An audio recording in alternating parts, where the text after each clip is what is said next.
You have your lesson sheets. We are on 40 days of spying.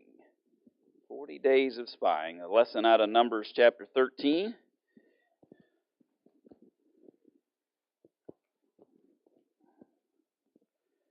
And as we mentioned Wednesday, after a pretty lengthy discussion about different kinds of things on Wednesday night, and if you weren't here, I apologize for that, but don't want to go back and rehash all of that with you today.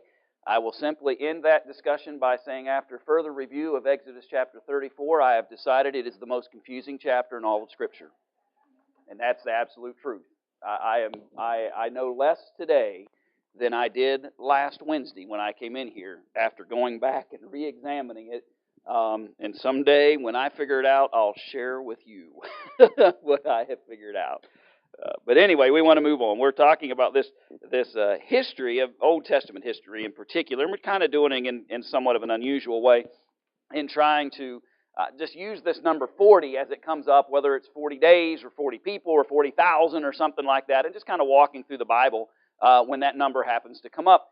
And in this particular moment, here we are at the wilderness of Paran, and we're about to go in and do what in relationship to the land? Okay, we're going to spy it out. We're about to go possess it. At least God pretty much promised it and given them an opportunity to be able to go in and spy out this land first. And why spy it out if God's going to give it to them? Okay, was God, in God's mind, this is done. This is a promise that He plans to fulfill. But even within promises that God has in such very, very specific ways, does He still desire that men take care of their accountability and responsibility? Yes, the answer to that is yes. He still desires that men handle their obligations. And you know, are they going to fulfill their obligations or not and step up into these things? Obviously, God knows the outcome before it happens, but this is more about them than it is about anyone else. And so they've made this trek. They lived in what part of Egypt? Land of Goshen. So you're talking about this region up here. Should have grabbed a pen. But anyway, so you're coming down, and why didn't you just go straight over into the Promised Land? What's the Bible tell us?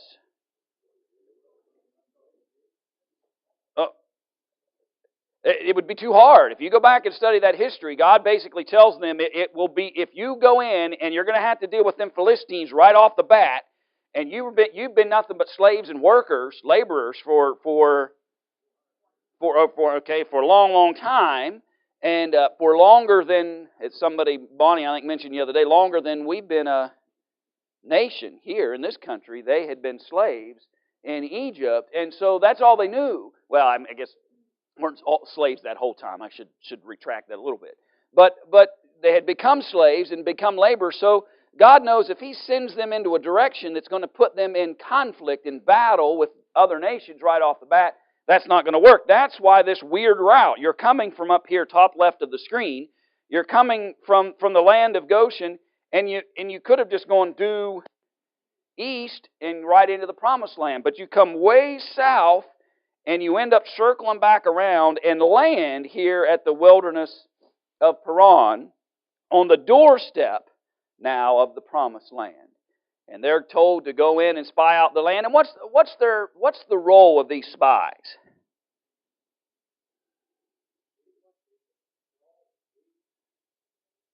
Okay, so they're going to have to go in and basically, and I'm answering question 3 before I got to questions 1 and 2, but they're basically on a fact-finding mission.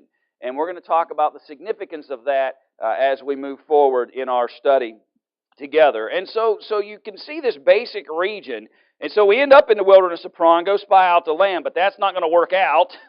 We're going to have to stay in the wilderness for 40 years, and we're just going to wander around until finally we end up here at the north, and we'll cross over into Jericho and begin the conquest of the land from north to south.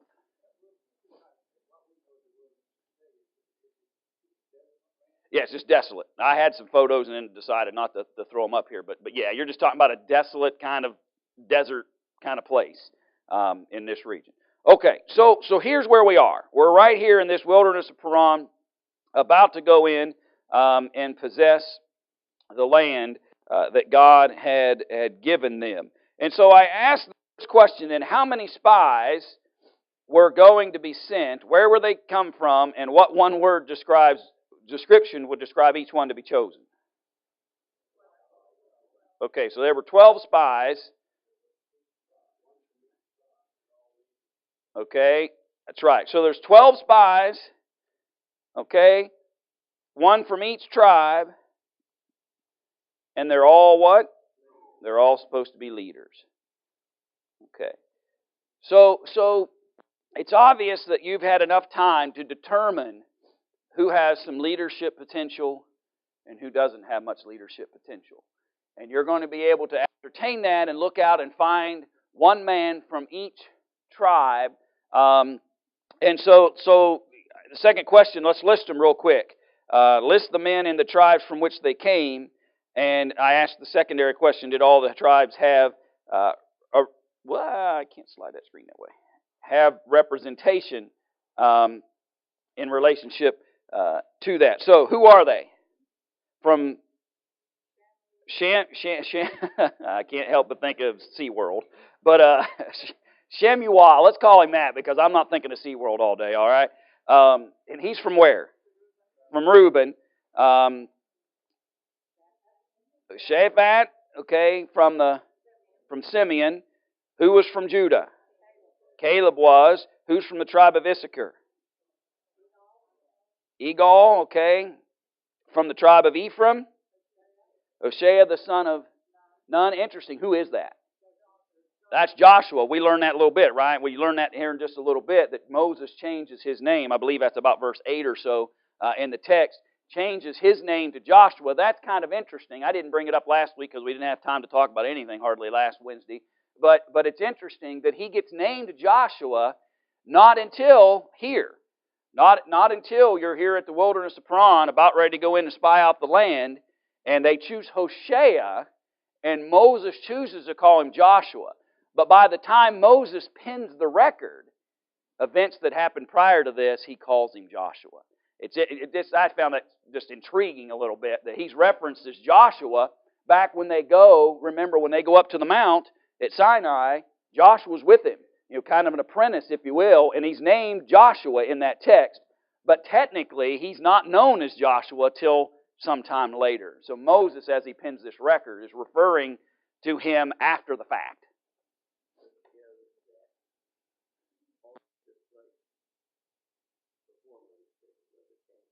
Yes.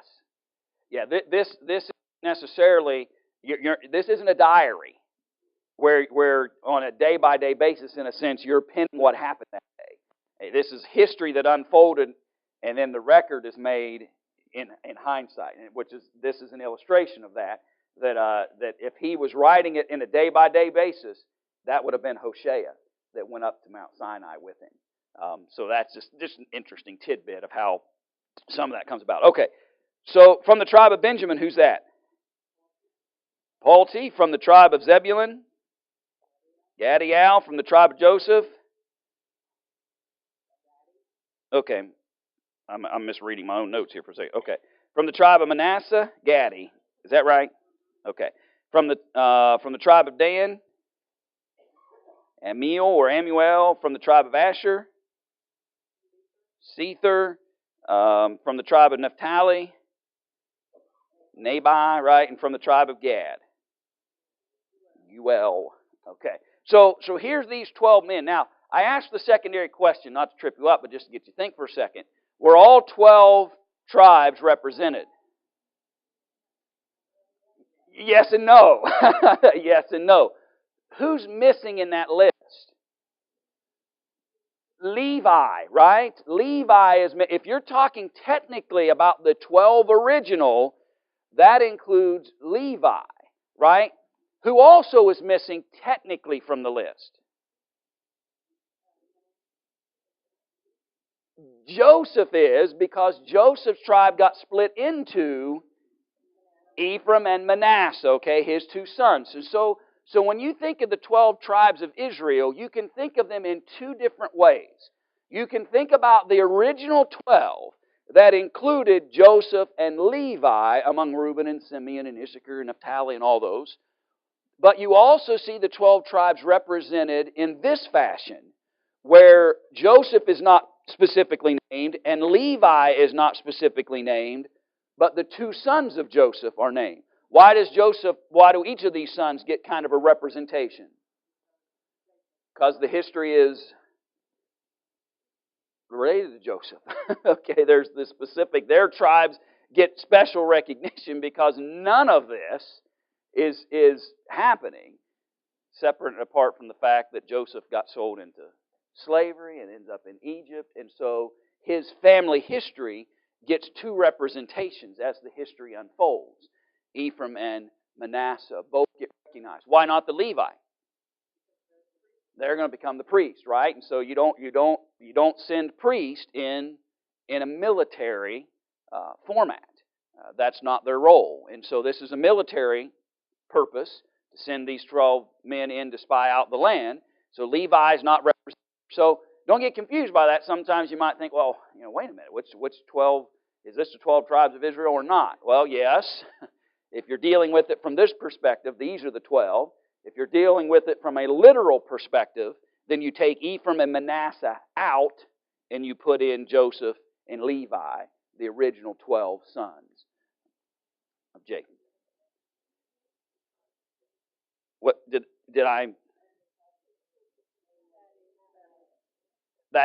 So he does specifically. My apologies. He does specifically mention Joseph in the text. Isn't that interesting? So I just happened to throw a contemporary English version up on my screen. It's the first time I'd ever seen a Bible translation just tell me to see the prior verse. Do you see that on your screen? It just caught me off guard. See, verse 5, verse 6, verse 7, it just says see verse 4. Because it's the same listing. Anyway, let me get off of that version because that's crazy. All right, that's better. All right, so Joseph is namely of the tribe of Manasseh. So he does, in this moment, get mentioned specifically. Okay, so that's them. That's the representation that is given of these men. And they're supposed to be, technically we'd say they're the best of what? These are the best of the best. Okay, these are the best they got. So let's send them in of leadership. Let's send them into the land. And so and I've already kind of answered this. What's the main role? That's question 3. Okay. So, yeah, it's recon. That's right. It's an effort to try to determine what kind of place are we dealing with. Okay, so what kind of land is it? Okay, is it mountainous? Is it flat? What kind of people are in there? That's right. What kind of city do they have? Are they walled up and fortified, or are they exposed? Okay, these are all kinds of what kind of specific instructions did Moses give them? That's right. This whole time, this great promise to send them to this promised land was about the fact, I'm going to give you a land and it does what? Flows with milk and honey. Things are great there. I'm not just taking you out and giving you some place to live that is just a wasteland. I'm giving you a tremendous place in which to go and inhabit. And so Moses says, have what? What's it going to take for them to go get some of the fruit and so forth? I believe maybe I'm wrong, but there it is. Be of good courage and go and try to get some of the fruit of the land. Because if you're going to do that, what are you doing? Generally, if you're a spy, you don't want people to see you. And so this is going to be tricky to try to go in and actually, for lack of a better description, steal. And I realize that's a poor choice of words. It's the only one I've got right now. But to go in and take some of this fruit from somebody, you're going to have some courage in order to do that. Especially because, are you talking about plucking one little sprig of grapes or something? No, what are they going to do? A cluster, and that cluster is so big that it what? Going to have to be carried on a staff, string through. Okay. Generally, when you and I go down to Walmart to get some grapes, we don't take a buddy. in order to do that, right? We can generally handle that. But it was going to take this group of men and to have the courage and fortitude to go in and spy out the land. About the people, he said, I want to know what? Whether they're strong or weak, few or many, okay? And basically everything you would need to know on how to, in a military fashion, go in and properly deal with this these inhabitants of the land that God was granting unto them. The key to all that, though, is that this mission is fact-finding. And why I emphasize that is to my knowledge, nowhere in this text does Moses ever say, and correct me if I'm wrong, and that'd be okay, but I don't know anywhere where he says, go in and spy out the land and come back and tell us whether God can give it to us or not. That's not their job. Their job was not to determine whether God could accomplish what He had promised. Their job was simply to go in and fact find. Go in, see what kind of place it is, and come back and tell us. When those 10 spies go from fact-finding explanation to choosing whether or not to go into the land to possess it, that they've reached the role that they were given. Even in modern military times, does the spy make the policy? No, the spy gets the information. He passes that information along, and those in leadership positions make the policy. How are you going to handle that information? These men went beyond just being spies the moment they chose to begin to persuade folks that we can't do this, and we shouldn't go in there, and we're going to be like slaughter, and we're just a bunch of ants among giants. And when that line of thinking happens, they've gone beyond all that. Any thoughts or questions up to that point? We've kind of answered question 4 as well. I'll come back to you.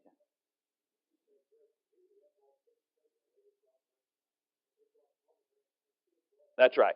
There was more than just this cluster of grapes that were brought back. And the presentation, and keep in mind, not quite, try to get a visual of that, because you're dealing with just a couple of guys or a large group of people when you're talking about the congregation.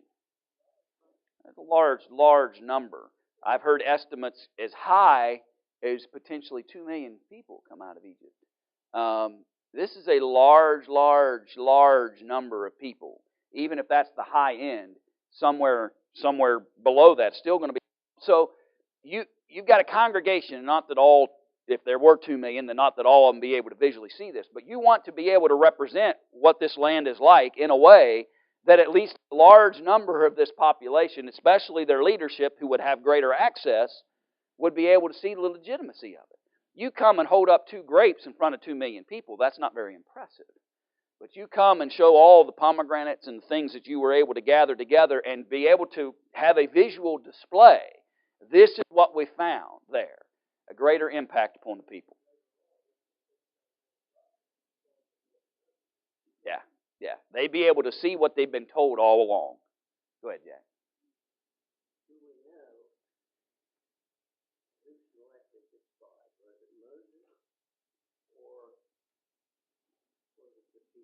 Yeah. Let's take a look at that. That's a good question. One that I necessarily... God speaks to Moses directly and tells him to send thou men that they may spy out the land, and tells him the description, every tribe of their father shall you send a man, every one a prince among them, and Moses sent them from the wilderness of Paran, according to the commandment of Jehovah. So it appears that Moses is the one. Obviously, this happens in somewhat short order, which tells me these men have probably already separated themselves in that sense from the group as far as being standout. That Moses has already known these men. They were all already heads of the children of Israel.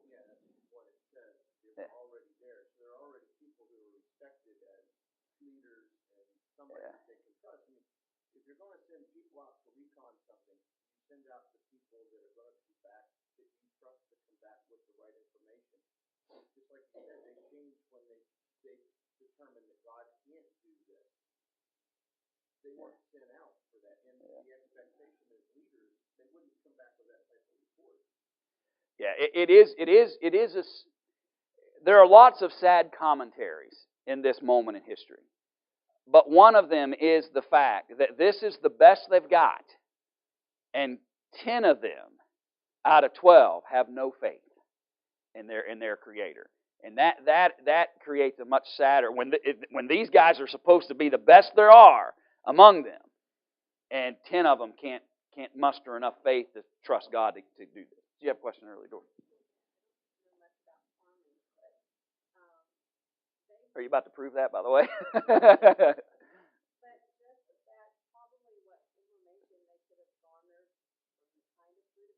Yeah. Yeah.